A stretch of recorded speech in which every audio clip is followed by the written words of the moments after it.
Hello दोस्तों, कैसे हैं आप लोग। आशा करते हैं आप लोग अच्छे होंगे। तो स्वागत है आप लोगों का हमारे YouTube channel @star maths study पर।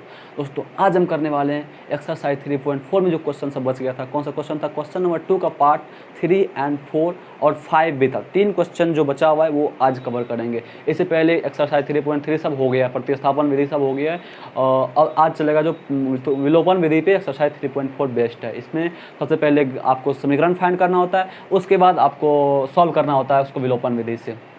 आप लोगों को बोले थे कि आप लोग अपने से कीजिएगा सबसे पहले। अगर नहीं होता है तो यहाँ देखिएगा मतलब कहाँ आप गलती कर रहे हैं। गलती तो सिर्फ वहीं होगा कि जहाँ पे आप समीकरण मतलब निकाल रहे होते हैं। समीकरण निकाल लीजिएगा, उसके बाद सॉल्व करने में कोई दिक्कत नहीं होगा।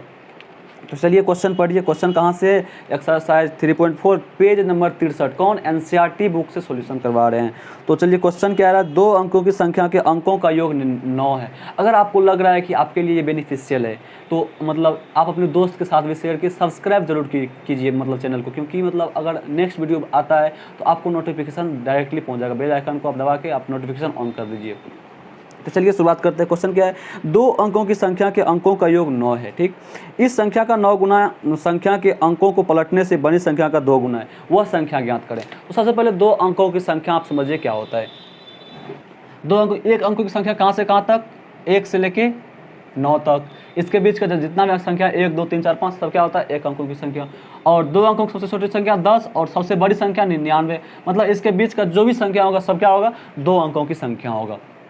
तो ठीक है, ये समझ गए 2 अंकों की संख्या। लेकिन संख्या कैसे फाइंड करें? हमको क्या कह रहा, मतलब कह रहा 2 अंकों का योग 9 दिया हुआ है। मतलब हमको अगर अंक पता चल गया, लाइक मतलब देखिए ये 62 है। ये क्या है? 62 है।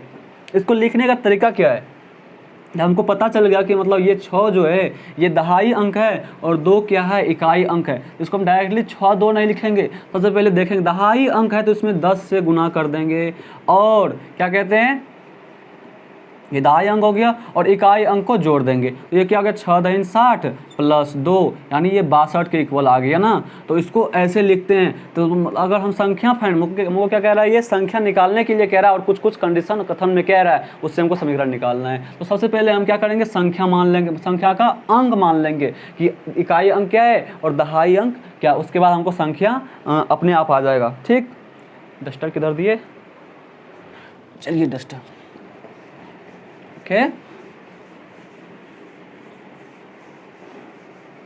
तो चलिए क्वेश्चन क्या कहता है।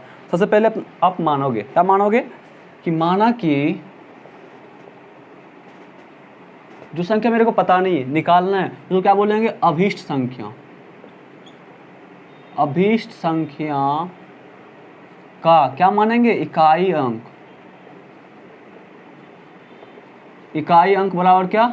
x। और एवं क्या मानेंगे? माना कि अभीष्ट संख्या का दहाई अंक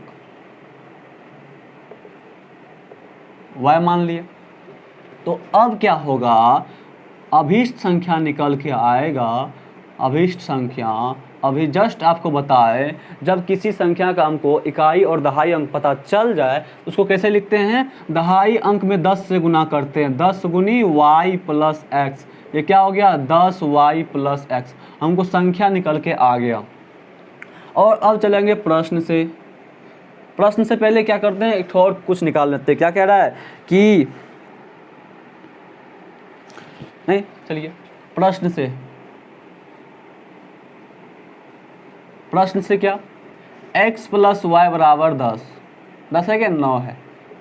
ये क्वेश्चन कह रहा है कि अंकों का योग 9 के बराबर है एवं अब क्या कह रहा है कि मतलब अभीष्ट संख्या, क्या?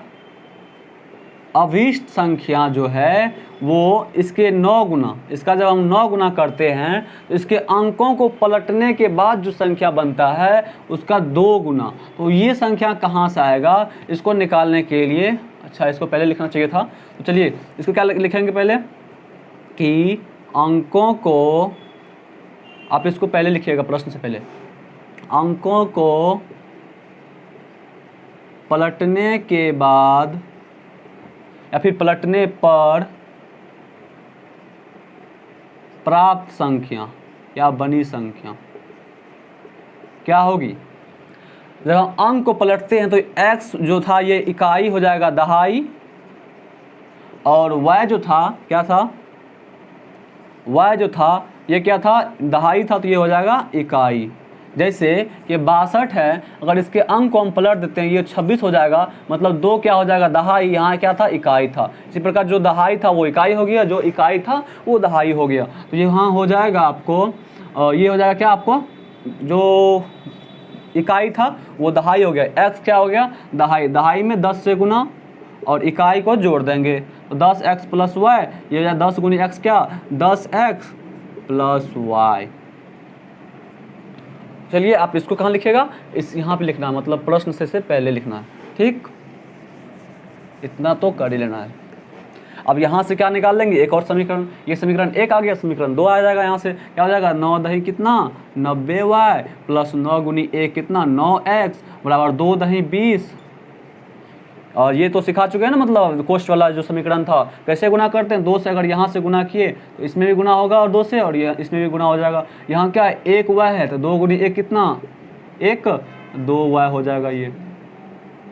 चलिए अब तो यहाँ से हो जाएगा 90y, जो y वाला टर्म है उसको एक साथ कर देते हैं, x वाला टर्म को एक साथ कर देते हैं, तो 90 माइनस 2y बराबर 20x माइनस क्या 9x। यहाँ से होगा 90 माइनस 2 गया कितना 88y बराबर 20 से 11 9 गया कितना बचा 11x।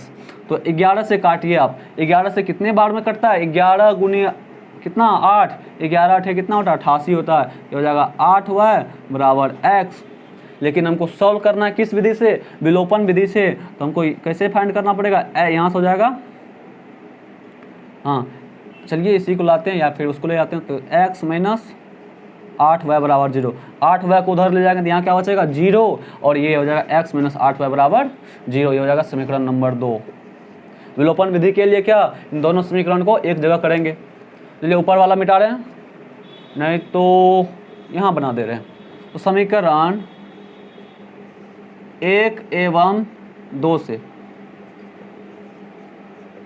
समीकरण 1 एवं 2 से क्या हो जाएगा, x प्लस वाई बराबर 9 और x माइनस 8y बराबर कितना 0। तो यहाँ देखिए विलोपन विधि में क्या करते थे, ये समीकरण 1 था, ये समीकरण 2 है।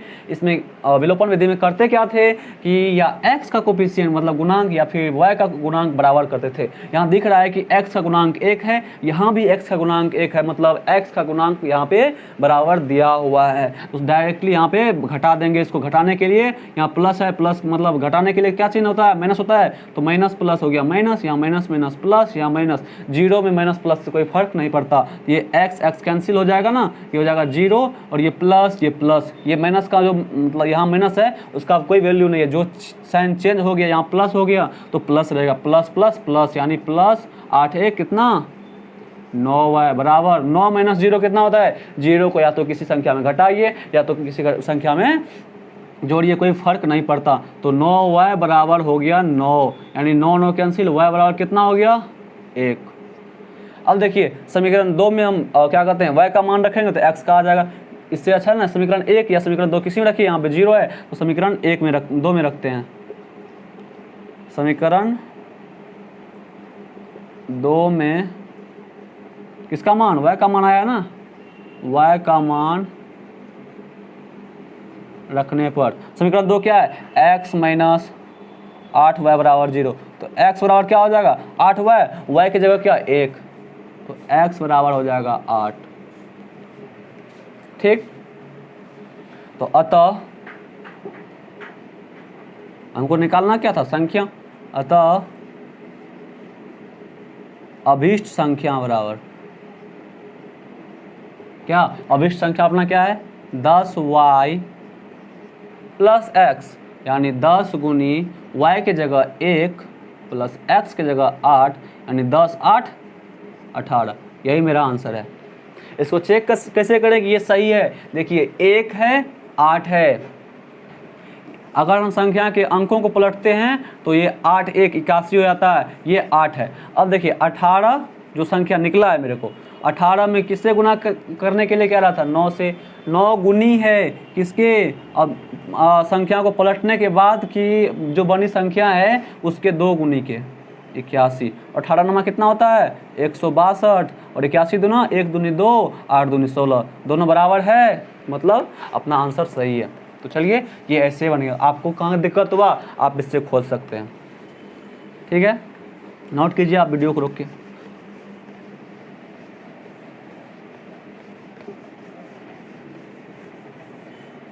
अगर कोई मैथ्स में कमज़ोर है, उससे क्वेश्चन नहीं बनता तो उसको बताइए, वीडियो शेयर कीजिए कि मतलब यूट्यूब पे भी मतलब मिलता है कि मतलब सबका आंसर मिलता है, ठीक है ना। चलिए दूसरा क्वेश्चन, चौथा क्वेश्चन क्या कह रहा था, ये जो था आपका पार्ट क्वेश्चन नंबर 2 का पार्ट 3 था और चौथा नंबर अब जा रहे हैं। क्या कह रहा, मीना 2000 निकालने के लिए 2000 रुपया निकालने के लिए एक बैंक गई। उसने खजांची यानी मैनेजर से कही कि 50 रुपये तथा 100 रुपये के नोट देने के लिए कही, ठीक। मीना ने कुल 25 नोट प्राप्त किए, ठीक। ज्ञात कीजिए कि उसने 50 रुपये और 100 रुपये के कितने कितने नोट प्राप्त करी, ठीक। चलिए सबसे पहले मीना गई एक बैंक, ठीक। उसने मैनेजर को कही क्या कि हमको 50 रुपये और 100 रुपये के नोट चाहिए, लेकिन हमको रुपये कितने चाहिए 2000, ठीक। जब वो नोट प्राप्त की तो उसको मिला मतलब 50 रुपये का नोट और 100 रुपये का नोट दोनों मिला के 25।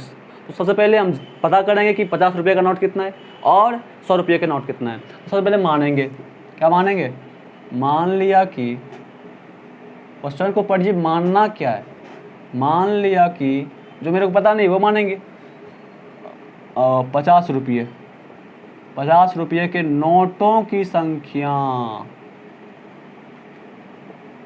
बराबर कितना x मान लेते हैं, एवं माना कि 100 रुपये के नोटों की संख्या बराबर y, ठीक, y मान लिए। अब चलेंगे प्रश्न से, प्रश्न क्या कह रहा है उसको पढ़ेंगे ध्यान से और प्रश्न से चलेंगे, ठीक। तो सबसे पहले कह रहा है कि दोनों जो है 50 रुपये का नोट और 100 रुपये का नोट दोनों मिला के मीना को कितना मिला 25। तो x + y बराबर कितना 25। अब टोटल रुपया कितना लाना है मेरे को 2000। 50 रुपये का नोट और 100 रुपये का नोट दोनों को मिला के कितना 2000। देखिए अगर आपको 50 रुपये का नोट एक मिला, ठीक, एक मिला यानी 1 गुनी 50। अगर 2 मिला तो 2 गुनी 50। अगर आपको x मिला तो x गुनी 50, इतना रुपया हो गया 50 रुपये से। और एक मतलब नोट मिला 100 का तो 1 गुनी 100। 2 नोट मिला तो 2 गुनी 100, इतना रुपया होगा ना। तो जब y मिला तो कितना y गुनी 100, इतना रुपया मिल गया आपको। और दोनों को मिला के 50 रुपये का नोट के कितना रुपया हो गया इतना रुपया, और y 100 रुपये नोट से इतना रुपया, दोनों को मिला के 2000 लाना है, ठीक। समीकरण ए यहाँ हो जाएगा 50x, x गुनी 50 कितना 50x प्लस y गुनी 100 100y बराबर कितना 2000। समीकरण नंबर 2। आप इसमें कॉमन भी ले सकते हैं, 50 इसमें भी है 50 इसमें भी 50 इसमें भी, तो 50 से भाग दे दीजिए, लिख दीजिए 50 से दोनों तरफ भाग देने पर, नहीं तो इसको बराबर करना पड़ता। जब हमको कॉमन मिल रहा है तो भाग दे देंगे, क्या दिक्कत है। तो 50 से भाग देंगे इसमें, तो क्या 50 से भाग देंगे तो 1, तो 1 गुनी x कितना x प्लस 100 में भाग देंगे 50 से, 50 दूनी 100 2y, और 2000 में भाग देंगे हम 50 से, ये 0 0 सबसे पहले कैंसिल, 5 चौका 20 यानी 40, कितना हो गया 40। तो ये हो गया समीकरण नंबर 2, ठीक। अब सॉल्व करना है किस विधि से, विलोपन विधि से। कोई कुछ है ही नहीं इसमें, इतना तो माने बहुत ज़्यादा लग रहा है क्या, सिर्फ समझना जरूरी है। सबसे पहले आप समझो उसके बाद बनाओ समीकरण। अब समीकरण 1 एवं समीकरण 2 से क्या करेंगे, दोनों को सॉल्व करेंगे, उससे x और y का मान निकालेंगे। 25 समीकरण 1 था, x प्लस 2y बराबर 40। यहाँ भी आपको क्या दिख रहा है, x और x का कोफिशिएंट दोनों में सेम, सीधे घटाएंगे और ये कैंसिल हो जाएगा, ठीक। ये प्लस था तो plus minus minus, plus minus minus, plus minus minus, यहाँ से 1 है, यहाँ पे कुछ नहीं है तो 1 है, 1 से 2 घटाएंगे तो क्या 1 बचेगा, नहीं। कौन बड़ा है, 2 बड़ा है, 2 के पहले लगा हुआ है माइनस का साइन, तो यहाँ लगेगा माइनस का साइन। एक लिखाता है क्या, नहीं, माइनस वाई बराबर कितना 25 से 40, 25 से 40 घटाएंगे बड़े में से छोटे को, बचेगा 15, लेकिन साइन किसका, बड़ा वाला का, बड़ा में साइन कौन सा लगा, माइनस का, तो यहाँ जाएगा माइनस बराबर माइनस 15, माइनस माइनस कैंसिल, यानी वाई बराबर आ गया आपको 15। और समीकरण 1 में अब क्या करेंगे, लिखिए, अब समीकरण किस में रखिए, या फिर 1 में रखिए या 2 में रखिए, कोई वैल्यू मतलब फर्क नहीं पड़ने वाला। चलिए समीकरण 1 में मान रखते हैं किसका, y का, जो निकल के आया। समीकरण 1 में y का मान रखने पर, या फिर यहाँ क्या होगा, y का मान रखने पर समीकरण 1 में, समीकरण 1 क्या है, x प्लस वाई बराबर 25, तो x बराबर 25, ये प्लस में है सेट, उधर जाएगा तो माइनस में होगा y, और हम जानते हैं y का वैल्यू निकल के आया है 15, और 25 से 15 गया 10, ये x का वैल्यू आ गया। हमको क्या फाइंड करने के लिए कह रहा है, क्या निकालने के लिए कह रहा है, तो आप ज्ञात कीजिए कि उसने 50 रुपये और 100 रुपये के कितने कितने नोट प्राप्त किए। तो 50 रुपये के नोट कितने, तो अतः 50 रुपये के नोटों की संख्या बराबर कितना, x बराबर कितना आया 10, एवं 100 रुपये के नोटों की संख्या बराबर y, और y निकल के आया 15, यही दोनों अपना आंसर। अगर इसमें कोई दिक्कत हो रहा है तो आप कमेंट करके पूछ भी सकते हैं, लेकिन इसमें दिक्कत क्या आएगा, दिक्कत तो कुछ हो ही नहीं सकता इसमें, इतना आसान तो कहीं कोई क्वेश्चन ही मतलब होता है, क्योंकि समीकरण इतना बना चुके हैं कि मतलब समीकरण में कोई दिक्कत हो ही नहीं सकता है। अगर अब भी हो रहा है तो फिर से वीडियो को जाके देखिए, समीकरण सीखिए, और समीकरण मतलब क्या कैसे निकालते हैं, अगर आपको और सारा मतलब बुक है उससे भी क्वेश्चन बनाइए, प्रैक्टिस कीजिए, तो आपसे सब इजी मेथड से बनते रहेगा। ठीक है, तो अब नेक्स्ट क्वेश्चन, अंतिम क्वेश्चन आज का, आज एक्सरसाइज 3.4 प्रश्नावली 3.4 आज खत्म हो जाएगा। चलिए अंतिम क्वेश्चन क्या कह रहा है पढ़िए आप लोग और समझिए। सबसे पहले आप समीकरण निकालने का कोशिश कीजिए। चलिए क्वेश्चन क्या कह रहा है, किराए पर पुस्तक देने वाली एक पुस्तकालय का प्रथम 3 दिनों का एक नियत किराया, 3 दिन, ठीक, 3 दिन में इतना, मतलब अगर मतलब आप 10 दिन रखते हैं किसी पुस्तकालय में, अपना पुस्तक रखते हैं, एक ही पुस्तक रखते हैं, तो 3 दिन का मान लीजिए 100 रुपया, तो 3 दिन का 100 रुपया, मतलब एक दिन का कोई रुपया, उस 3 दिन में 100 रुपया ही 100 रुपया लगेगा। मतलब आगे जो आप फिर रखते हैं, तो अगर एक दिन और रखते हैं, मतलब कितना हो गया, 3 1 4 दिन हो गया। अगर एक दिन और रखते हैं तो एक दिन का किराया अलग है। फिर 2 दिन रखते हैं तो 2 दिन मतलब एक दिन का किराया, फिर एक दिन का किराया, मतलब प्रतिदिन का किराया जोड़ के आपको रुपया लेगा वो। तो वही कह रहा है कि 3 दिन का एक नियत किराया तथा उसके बाद प्रत्येक अतिरिक्त दिन का अलग किराया, ठीक, किराया। सरिता ने 7 दिनों तक एक पुस्तक रखने के लिए 27 अदा किए, जबकि सुशी ने एक पुस्तक 5 दिनों तक रखने के लिए 21 रुपया अदा किया। तो ये तो सिर्फ रुपया अदा कर रही है, इस मतलब इसने तो कही नहीं कि प्रतिदिन किराया क्या है, नियत किराया क्या है। तो हम सबसे पहले क्या करेंगे, मान लेंगे। चलिए मानते हैं। ये कौन सा पार्ट है, 5वां नंबर पार्ट है। तो चलिए मान लेते हैं क्या, जो हमको चाहिए कि अगर आपको 3 दिन का किराया मालूम है और प्रत्येक दिन का किराया मालूम है, तो 10 दिन का किराया निकाल सकते हैं। तो 3 दिन का किराया मान लीजिए 100 रुपया है, तो 100 रुपया हो गया। और ये 10 दिन का किराया निकालना है आप अपने को, तो 3 दिन का तो निकल गया, इसमें से बचा कितना, 7 दिन। तो 7 दिन का किराया, प्रतिदिन किराया मान लीजिए 10 रुपया है, तो क्या हो जाएगा, 7 गुनी 10 यानी 70 रुपया हो जाएगा 7 दिन का। और ये 3 दिन का 100 रुपया, यानी 100 प्लस 70, टोटल कितना हो गया, 170। ऐसे ही निकालना है, समीकरण भी ऐसे निकलेगा, लेकिन हमको पता तो नहीं है, तो वही मानेंगे जिससे कि हमको मतलब आंसर आ जाए, वही मानेंगे। तो मानते हैं, माना कि 3 दिनों का नियत किराया, मतलब फिक्स है, नियत किराया बराबर x रुपया है, ठीक। एवं प्रतिदिन, आगे जो रखेगा वो तो प्रत्येक दिन का अलग अलग किराया लगेगा। प्रतिदिन का किराया कितना, y रुपया पर डे, प्रतिदिन। अब चलेंगे क्वेश्चन के अनुसार, इतना तो मान लिए, हमको पता चल गया। अब चलेंगे प्रश्न से। प्रश्न जो कह रहा है उससे हम समीकरण निकालेंगे, जो मानने के लिए मतलब मानना था अपने सब मान चुके हैं। तो चलिए, अब कह रहा है क्या, फिर से सरिता ने 7 दिनों तक रखी पुस्तक को, तो 27 रुपया उसने दी। जब 7 दिन पुस्तक को रखी तो 27 रुपया दी किसको, पुस्तकालय वाले को, ठीक। तो 7 दिन में 3 दिन का एक नियत किराया लग गया। 3 दिन का कितना, 3 दिन का कितना लग गया, x रुपया।